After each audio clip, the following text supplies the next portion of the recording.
All right, ready to jump into some seriously cool Welsh mythology with me. Always up for a good myth. Today we're gonna be diving deep, going into the Mabinogion. Ah, excellent choice. It's a collection of tales packed with magic and heroes and journeys into the other world. He's got it all. Yeah, think King Arthur meets Celtic folklore, but with a twist you won't see coming. Definitely a unique flavor to these stories. Yeah, so first, maybe we can start with, what exactly is the Mabinogion? Well, it's not just one story, right? Yeah. It's like, it's a collection of 11 tales, all compiled in the Middle Ages. Okay.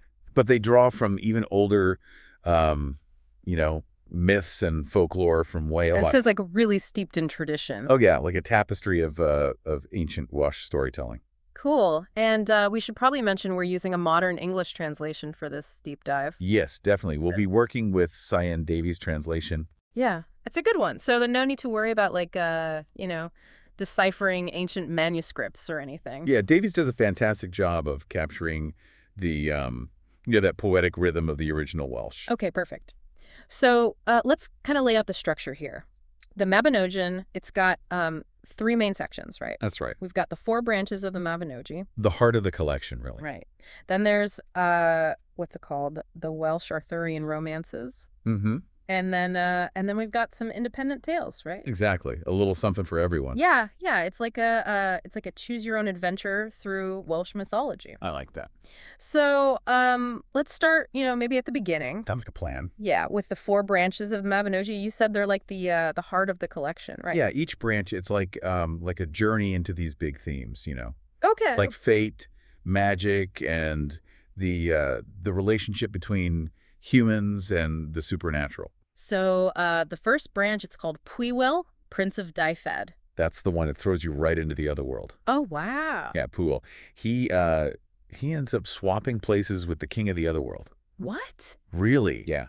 And not just any other world. We're talking Anne, the Welsh other world. Okay, so we're not talking like your average trip to, fairyland here. Whoa, no. Annan is it's different. It's a place where the rules, they kind of bend. Magic's real there, basically. Exactly. Magic's real, and it's intertwined with, everyday life. That's cool. So Pwyll, he basically walks a mile in the shoes of Aaron, the ruler of Anne. I bet that's a culture shock. You can say that again. Yeah. It's a great story, though. Mm-hmm. Really makes you think about identity, responsibility, all that. Okay, I'm already hooked. What about the second branch? Ah, but that's Branwen, daughter of Lyr. Okay. And let me tell you, this one, it's a tearjerker. It gets really intense. How so? Well, there's a war, right? A war. Between who? Between Britain and Ireland. Whoa, okay. Yeah, and it's all sparked by, family drama. Always got to be family drama. Right. But in the Mabinogion family drama, it gets, like, epic. Yeah, I'm starting to see that. Huge consequences, big battles, the whole 9 yards. Wow. So after all that, what happens in the third branch? So the third branch is Manawydan, son of Lyr. Okay. And this one is, it's about dealing with hardship. Like what kind of hardship? Like curses, Mm-hmm. really bad luck. Oh, no. But Manawydan, he doesn't give up. He uses his wits and his resilience to overcome it all. He's a real survivor. Yeah, and it's a good reminder that you don't have to let, magic get you down. Right. You can always outsmart it. Exactly. Okay, so last but not least, the fourth branch. Math, son of Mathenwadi, and this one is, it's my favorite. Oh, really? Why is that? It's got this incredible character, Blodwed. Blodwed. That's a pretty unique name. Yeah, she's a woman made of flowers. Wait, what? Made of flowers? You heard right. Literally conjured from flowers. Wow. The Mabinogion does not hold back on the magic, huh? Nope. And a Blodwed story, it's just, it's tragic and beautiful, and it explores, like betrayal and transformation. Sounds intense. Yeah, it's definitely a powerful one. Okay, so we've got princes swapping places with otherworld kings, wars, curses, women made of flowers. It's just the beginning. I can't wait to see what else the Mabinogion has in store for us. You won't be disappointed.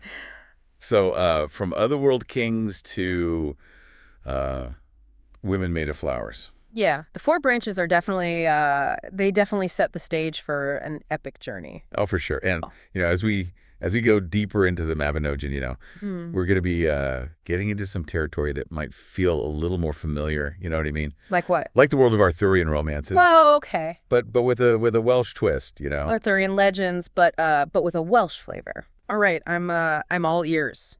Yeah, I always find it fascinating to see, like, how different cultures, Yeah. they reinterpret these familiar stories, these familiar It's heroes. like looking at them through a different lens. Yeah, exactly. It's like seeing a new side to something you thought you knew.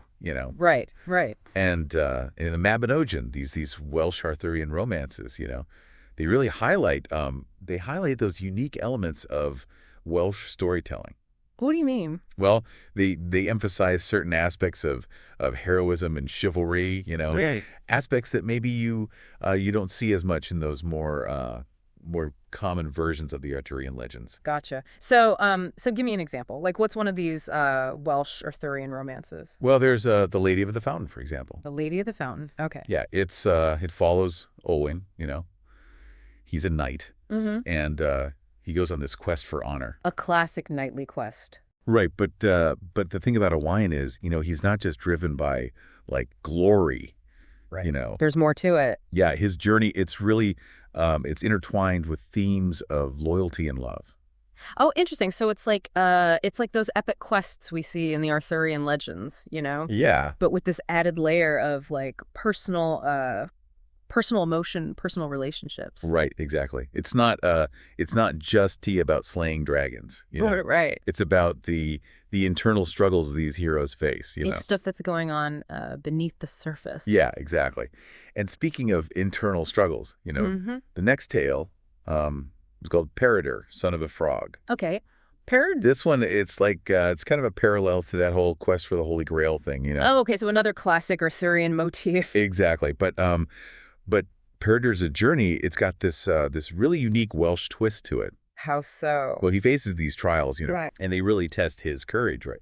But they also they force him to confront not just external foes, but also, like his own inner demons. Oh, wow. So it's like a journey of self-discovery as much as a quest for some external object. That's a great way to put it. And that element of self-discovery, Ah. that hero's journey inward, it's something you see a lot in the Mabinogion. And it's something that still resonates with people even centuries later. Oh, absolutely. It's a timeless theme. Yeah, I think that's what makes these stories so compelling. It's that depth, You don't feel comfortable. that exploration of the human experience that lies beneath all the fantastical elements. Yeah, well said.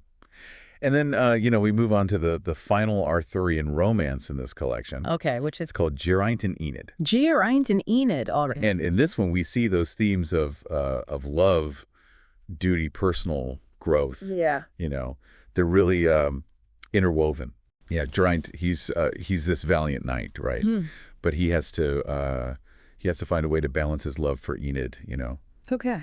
with his responsibilities as a warrior. So it's a story about like balancing those different aspects of life. Exactly, and about the complexities of relationships. Yeah.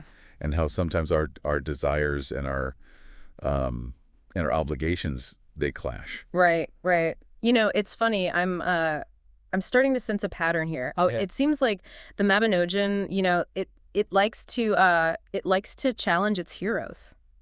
Interesting. Yeah, like it's constantly pushing them to confront these difficult choices, Yeah. and to navigate those murky waters of morality and consequence. You're right. There's definitely complexity to these stories. Mhm. They don't shy away from the nuances of human nature. And I think that's part of what makes them so captivating. Absolutely. But even beyond the characters and the plots, right? Yeah. There's something about the way these stories are told, the literary style itself. It's like it adds another layer of magic. Okay, so you mentioned Sioned Davies' translation, right? Mhm. And how it captures that lyrical beauty of the original Welsh. Yeah. But what are like some of the specific literary techniques that make the Mabinogion so unique? Well, one thing that really stands out to me is the use of kennings. kennings. What are those? So a kenning is it's like a metaphorical phrase, Child. that replaces a simple noun. Okay. So for example, instead of just saying, sea, you might encounter a kenning like the Whale's Road or the Swan's Path. Oh, wow. That's pretty poetic. Yeah, and it adds this symbolic richness to the language. It's like each word carries this deeper meaning, this connection to something bigger. Exactly. And it reminds me of how, in ancient cultures they use language, not just to describe the world, but to kind of weave a tapestry of meaning around it. Yeah, I like that. And then another distinctive element of Welsh storytelling, is the use of triads. Triad. So these are they're groupings of three related concepts or characters, Okay. and they're often presented in this rhythmic, memorable format. Gotcha. And this structure, it adds some musicality to the tales, but it also it emphasizes that interconnectedness of ideas. So it's like a literary device, but also a way of expressing a certain worldview, a certain way of seeing the world. Exactly. And, I can't help but think that those triads, they were probably particularly effective in the oral tradition. Oh yeah, for sure. Like it makes it easier for listeners to remember. Right, like an ancient mnemonic device built right into the storytelling itself. Yeah, that's a great way to put it. And speaking of the oral tradition, right? It's important to remember that that the Mabinogion, it was passed down, through generations of storytellers before it was ever written down. Right. So the tales we read today, they carry those echoes of countless voices, Wow. each one adding their own flourishes, their own interpretations. It's like we're part of this long chain of storytellers. Yeah, it's a living testament to the power of storytelling as a shared experience, Yeah. as a way to connect with our ancestors and to keep their memories alive. And by reading and discussing these tales today, it's like we're participating in that ancient tradition. Exactly. We're adding our own voices to the chorus, keeping the magic of the Mabinogion alive. I love that. So we've journeyed through the four branches. We've explored those captivating Arthurian romances, and along the way, we've started to see certain themes emerge. Oh yeah, like threads woven through the tapestry of the Mabinogion. all connected. Yeah, these concepts of honor, fate, love, loyalty. They're woven into each tale, but they're presented in a way that makes us think, that makes us question. It's not just black and white. Right. There's a lot of nuance there. Yeah, and I'm really eager to dive into those themes a little deeper. Me too. To unravel those layers of meaning. But before we do, there's one more section of the Mabinogion we need to explore. Ah, yes. The independent tales. The hidden gem. Yeah, you called them that earlier. I did. They're like these standalone stories, you know, and they offer even more glimpses into that vibrant world of Welsh myth and folklore. It's like expanding our journey beyond the familiar realms of kings and knights and otherworldly adventures. Yeah, exactly. They showcase the diversity of storytelling you find in the Mabinogion. Okay. A real blend of history, fantasy, and even philosophical musings. That's intriguing.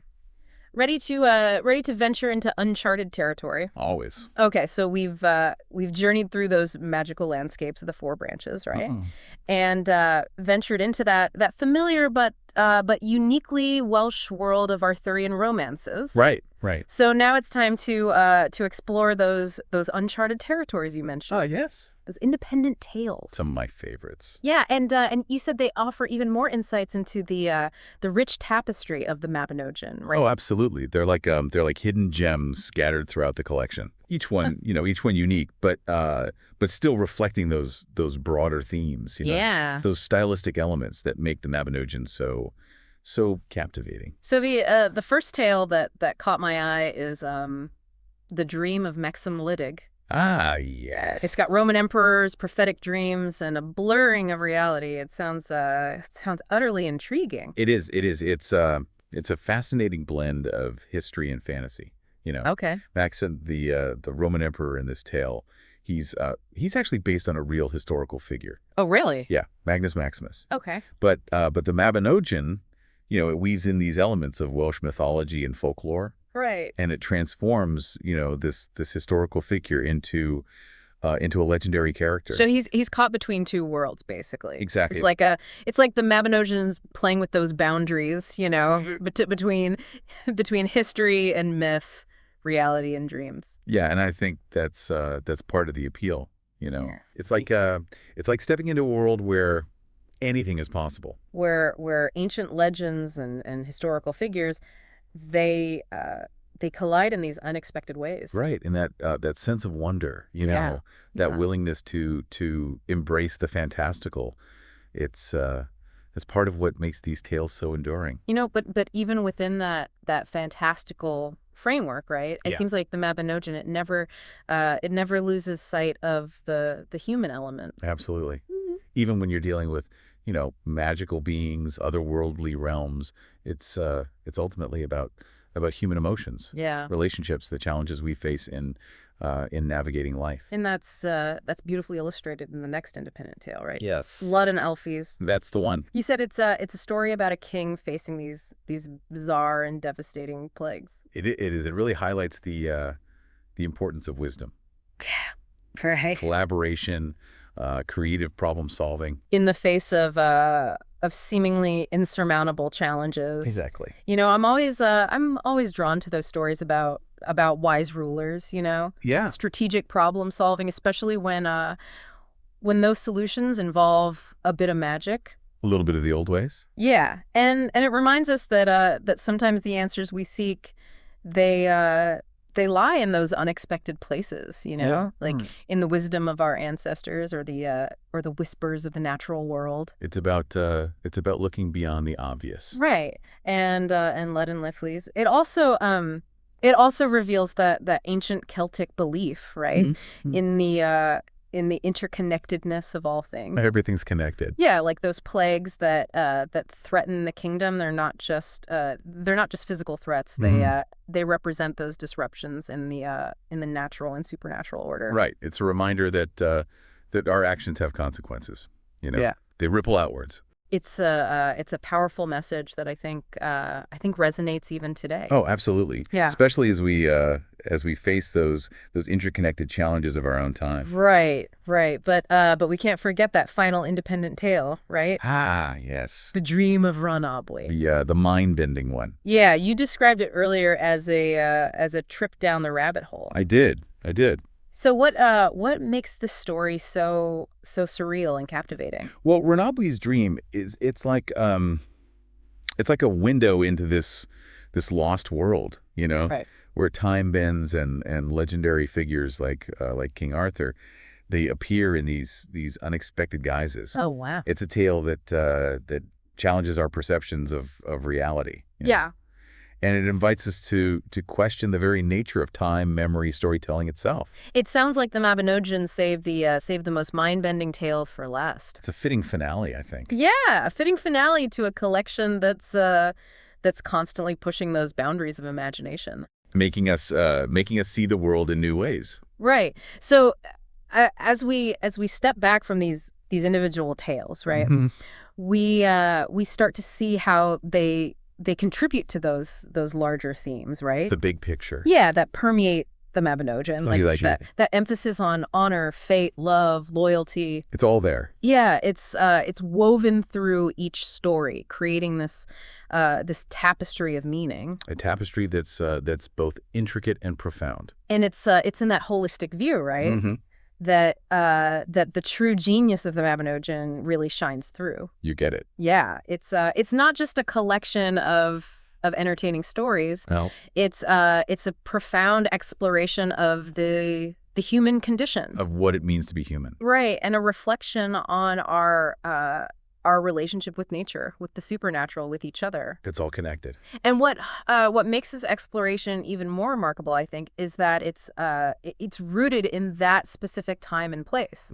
Ancient Wales. Yeah, through these tales, we get these glimpses into a culture that's that's so rich with tradition, mythology and this deep reverence for storytelling. And that's what makes Sioned Davies' translation so crucial, right? Yeah, for sure. She doesn't just translate the words, she opens a door for us, to step into that ancient world. To experience those stories as they were meant to be heard. Yeah, with all their lyrical beauty, their cultural nuances. That's a wood package. Yeah, it's like she's giving us a key to unlock this treasure chest, filled with wonder, wisdom, and the enduring magic of Welsh mythology. I like that.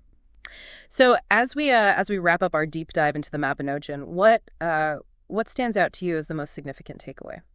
For me, it's the enduring power of storytelling itself. The Mabinogion, it reminds us that stories have this ability to transport us, Yeah. to other worlds, to connect us to our past, to illuminate those timeless truths of human experience. Beautifully said. These tales, though ancient, they still speak to us today. They do. Whispering their wisdom and magic across the centuries. And they remind us that even in a world that often feels chaotic, unpredictable, there's still room for wonder, for adventure, for the enduring power of myth and imagination. So, as we close this chapter of our exploration, what would you say to those listening who are now curious to learn more? Well, I'd say seek out Sioned Davies' translation. Yeah. Embark on your own journey through the Mabinogion. Let these tales ignite your imagination, challenge your perspectives, and remind you of the magic that's hidden within our world. That's a perfect note to end on. Thank you for joining us on this deep dive into the enchanting world of the Mabinogion. It's been a pleasure. May your own journeys be filled with wonder and discovery.